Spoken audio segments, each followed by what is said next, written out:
Hey guys, what is going on, and welcome back to another episode of our Road to Glory career mode with St. Pauli. This is episode number 45, and we start today's episode off with a trip away from home to take on 7th placed Hoffenheim, coming on the back of our goalless draw against Bayer Leverkusen in the last game, in the last episode. That now means that we remain in 2nd place, 1 point ahead of Leverkusen, but 1 point behind the league leaders Bayern Munich, who have also scored one more goal than us as well. So very disappointed after that Leverkusen game. You know, I said in that game, sometimes the big occasion does sort of get to you. We don't have the thrilling games that I was sort of anticipating, but a 0-0 wasn't a bad result. It still keeps us in contention, firmly in contention, with so much of the season still left to play, 20 games still remaining, but it was still disappointing not to even score in that game and not find the back of the net just once. But still, 41st game of 2 in today's episode, taking on Hoffenheim. They currently sit in 2nd place, and I was very, very confident of getting back to winning ways in this game. The first chance fell to us after some really scrappy play here. 12 minutes in,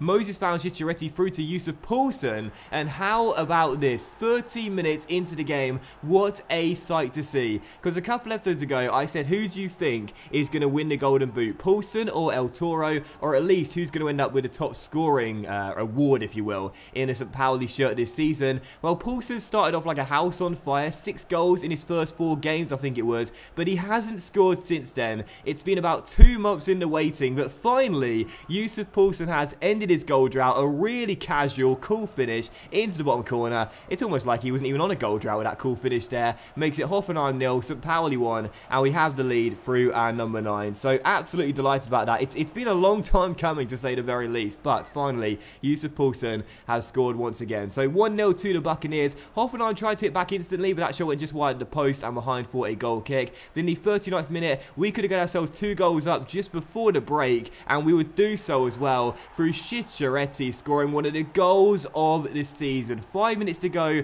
before the half-time whistle. The ball drops out of the sky to our Italian Cam, who takes one touch, and then on the half volley with the left foot, he doesn't smash it, but he places it right into the bottom corner. An absolutely wonderful goal. No surprise, all the team come and celebrate with him, and the subs on the sidelines as well. Odja keeps the chance alive, wins the header. He's a small guy, but he wins his fair share of headers, and Charities takes one touch, the ball hits the turf, and then with the side of his left foot, he loops it over the number 4 and over the number 35, the goalkeeper, right into the bottom corner. That is without question one of the goals of the season. So many times when I volley the ball, I put way too much power on it. That's why it goes off target, but this goal is just about technique from Charities.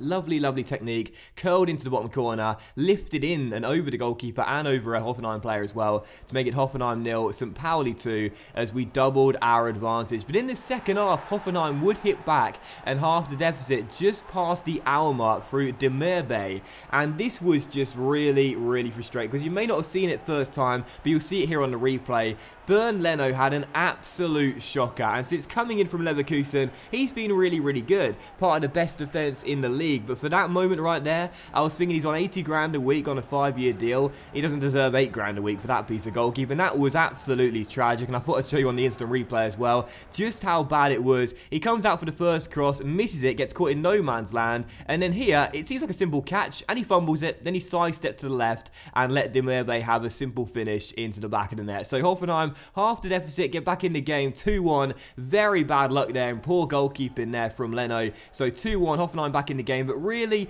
they didn't threaten after that. This game was one of those where, you know, even though the opponent scored a goal, I never really felt as though they were going to get back in the game, and they posed a serious threat. Yusuf Poulsen almost scored his 2nd goal with 13 minutes to go, but the goalkeeper made a very important save low down to his right-hand side, and eventually the game finished Hoffenheim 1, St. Pauli 2, and we get the win. So we returned to winning ways away from home against Hoffenheim, and despite Leno's mistake, we came through with a victory. It wasn't that great of a game. There weren't that many chances, but I felt as though on the balance of play, we just about deserved to edge it. We had the more chances, and that's why we scored the more goals, and that was awesome to see, especially after that 0-0 draw to Leverkusen, because the one thing we can't afford to do if we want to win the title is continue to slip up in our games. We have to keep on winning. When we do slip up and do draw or taste defeat, in the very next game, we have to return to winning ways, because we know Bayern Munich will not slip up this season. Last year, you know, you saw it. They didn't slip up, and they coasted to the title. If we want want to be champions this season, we're going to have to take on Bayern Munich, and the only way we're going to be crowned champions is by not slipping up ourselves. So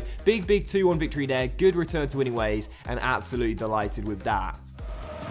Well, the home team have a problem. They can't get goals, and actually, in the division itself, they are the lowest scorers. Well, you can blame the forwards, but, you know, the service to them has been shocking at times.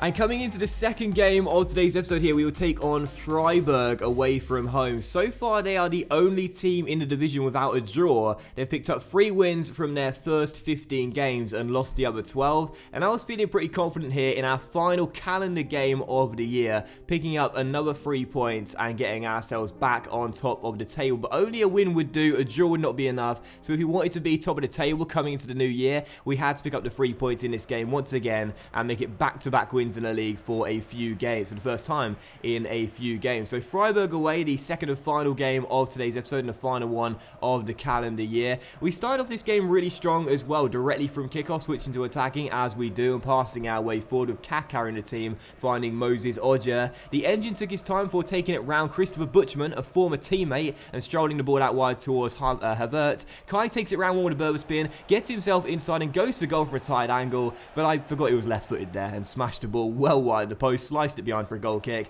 and it was still 0-0. But a better chance fell a few minutes later. Yusuf Poulsen getting on the ball and taking around a couple of players, going for goal, getting his shot away and putting it on target, and looking for his second goal in 2 games, but Schwallow made a pretty simple save and palmed it behind for a corner. So still 0-0. But in the 24th minute though, Freiburg would take the lead through Abrashi after some really poor defending. I tried to get the ball away with Kai here after the throw-in was taken, but he seemed to slip when passing the ball through to his teammate. Eventually Freiburg won the ball back close to our area, passed it inside, and our defence just seems apart so quickly there. It was almost as if they didn't want to stop the goal from going in, because Abrashi had so much space inside our own area. And I say this all the time, when you've got a free man at the back and there's a man unmarked, something's gone wrong. You know, you've got 3 central defenders needing to pick up one striker. Something's gone wrong. So Abrashi was all alone. He took his time, he swiveled, he turned, he shot, he scored, and Freiburg had the lead in the first half and made it 1-0. We tried to respond 32 minutes in. Yusuf Poulsen looking for his second goal in 2, having his header cleared off the line as it was still 1-0 to Freiburg. So frustrated at the break, knowing we'd played the better football, we'd been the stronger team, but we were finding ourselves still trailing by a goal. And just past the hour mark, another great chance for Yusuf Poulsen, tried to dink it over the goalkeeper. Schwallow made the save, and eventually before the ball trickled over the line, it was cleared off it, and it was still Freiburg 1, St. Pauli 0. So another missed chance with me with Poulsen there. God only knows how I messed that one up,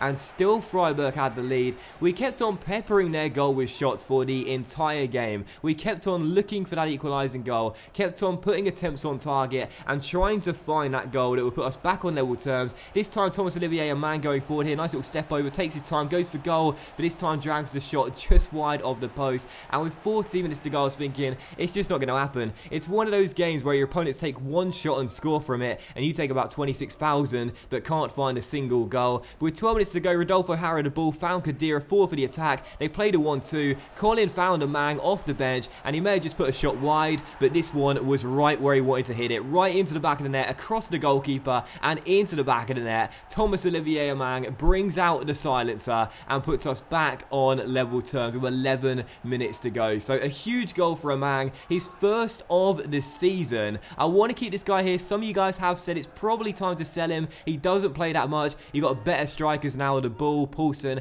and El Toro as well. Sorry, no, the Bull, Poulsen, and Selker as well. And Amang does not play that much, but I like him, want to keep him here, and that's exactly why. Big goal there, and it is 1-1. But with 5 minutes to go, we would lose the game by chasing it, because once again, we pushed so many white shirts forward. Freiburg had a throw in, and just like the first goal, we failed to defend a simple throw in to feet. Terrible, terrible positioning, terrible marking. Once again, a man all alone inside the area, and the shot's drilled into the bottom corner. No chance for Leno or Tylo Kerry's despairing dive, as Freiburg get themselves back in front and make it 2-1. And in stoppage time, my head had gone, the game had gone, my discipline had gone, and this was really embarrassing. Freiburg made it 3-1. Leno had a fresh air swipe, and Freiburg wrapped up the points to claim a big win, just their 4th of the season, and so far the only team in the division without a draw. Will extend that record as we lose the game by 3-1. and this was just one of those games really where we didn't get the rub of the green. You'll see what I mean by the stats in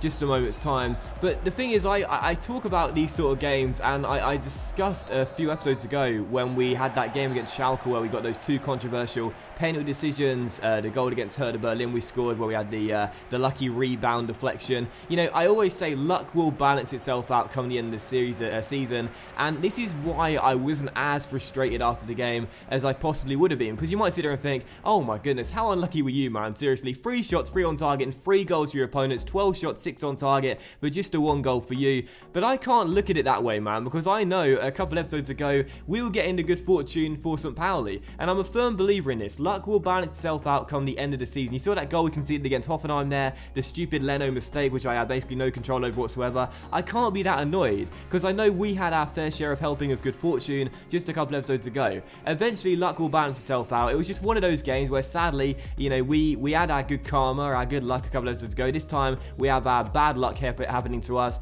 It's just one of those things. It was frustrating, but all I can say, it was just one of those things, and we just weren't clinical enough. That's the right way of looking at it, in my opinion. So a very disappointing loss, and you know, when you think about the record now, it's not been good. We've only had 1 win in our last 4 league games, 2 defeats in our last 3 league games, and we've only picked up 4 points from a possible 12. If we want to win the title this season, our form has got to be a lot better than that. This is not championship winning season, championship winning form. This is, I mean, what is this, mid-table form at best right now? It's just not being good enough, and every single team will go through a patch of bad form, but we need to get our form sorted ASAP if we want to be crowned champions. But still, as we come into January, then the transfer window is open. So a question for you guys as you look at the squad report: should we make changes and sell some players in the transfer window in order to buy some players? And if so, what players do you think we should sell in January? You saw our budget a moment ago there. We can't even play the pre-contract game right now because we got no money whatsoever. The best we can do is £3 on a wage budget, which is nothing. So if we are to sign some players either on pre-contracts or on permanent deals, we'll have to sell some players. So what do you think we should do in January transfer window? Let me know in the comment section down below